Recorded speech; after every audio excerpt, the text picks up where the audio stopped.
Doctor ഇപ്പൊ trending ആയിട്ട് കണ്ടിട്ടുള്ള ഒരു ഇതാണ് കൊളാജൻ ഇൻടേക്ക്. എല്ലാ ഡെർമറ്റോളജിസ്റ്റും അത് റെക്കമെൻഡ് ചെയ്യുന്നതാണ്. പക്ഷെ ഞാനത് പേഴ്സണലി ഫോളോ ചെയ്തിട്ട് എനിക്കതങ്ങനെ വർക്ക്ഔട്ട് ആയിട്ട് കണ്ടില്ല. അതെന്തായിരിക്കും കാരണം?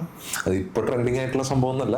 ബേസിക്കലി പണ്ട് മുതലേ ഈ പറഞ്ഞ പോലെ ഡെർമറ്റോളജിസ്റ്റിന്റെ ഇടയിൽ തന്നെ രണ്ട് അഭിപ്രായമുള്ള ഒരു കാര്യമാണ് ഈ കൊളാജന്റെ ഇൻടേക്കും, എങ്ങനെ വേണം, എത്ര വേണം, എപ്പോ വേണം എന്നുള്ളതൊക്കെ. ഇപ്പോഴും അതിന്റെ ഒരു ഈ പറഞ്ഞ പോലെ ഒരു കൺസെൻസസ് എത്തിയിട്ടില്ല എന്ന് തന്നെ പറയും. പലർക്കും പല അഭിപ്രായമുള്ളത്. ബേസിക്കലി എന്റെ ടേക്ക് ഇത്രേ ഉള്ളൂ.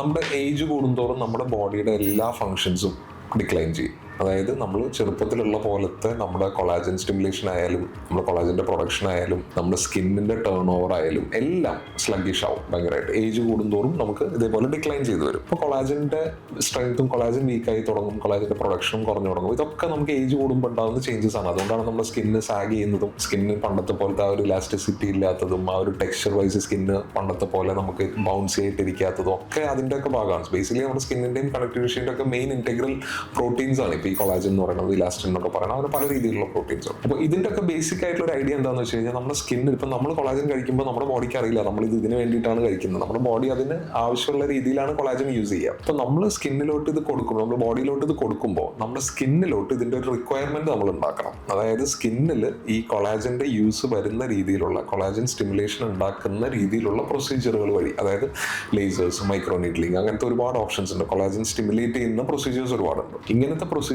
വഴി നമ്മൾ സ്കിന്നിൽ ഒരു റിക്വയർമെന്റ് ഉണ്ടാക്കണം. അതിന്റെ കൂടെ നമ്മൾ ഇതൊക്കെ ചെയ്യുമ്പോഴാണ്, ഇതൊക്കെ ഇൻടേക്ക് കറക്റ്റ് ആയിട്ട് ചെയ്യുമ്പോഴാണ് കൂടുതൽ ഇതിന്റെ റിസൾട്ട് ഞാൻ കണ്ടിട്ടുള്ളത്.